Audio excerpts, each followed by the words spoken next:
My name is Evelyn Fontan, and today I'll be discussing an article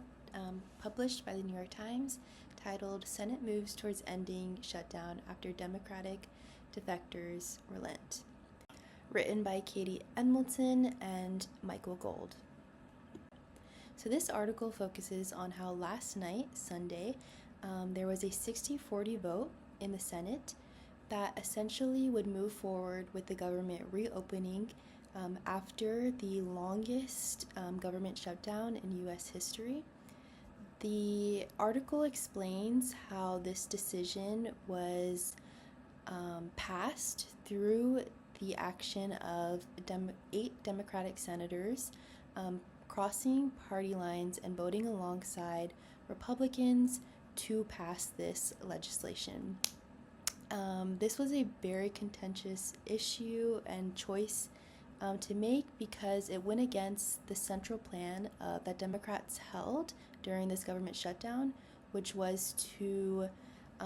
safeguard the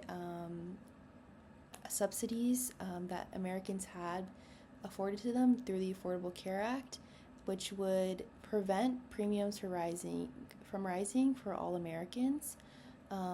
which this vote does not safeguard that nor protect it.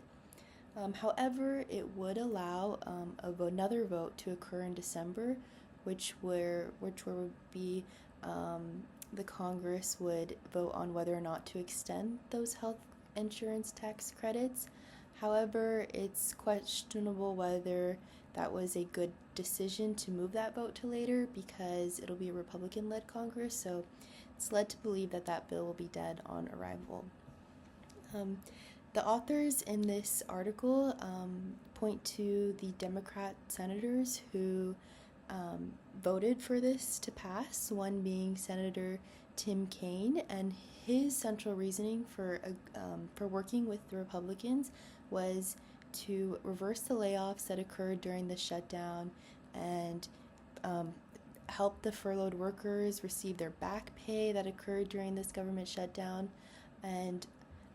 the other people who voted yes were also concerned with SNAP food assistance, and that had been disrupted during the shutdown, as well as the air travel chaos that occurred as TSA agents were no longer being paid during the shutdown. So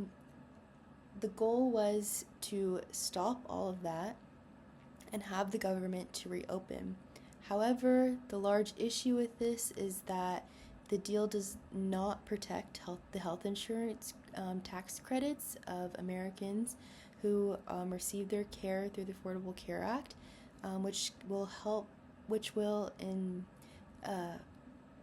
prolong and increase the healthcare crisis in the United States, and it doesn't address the issues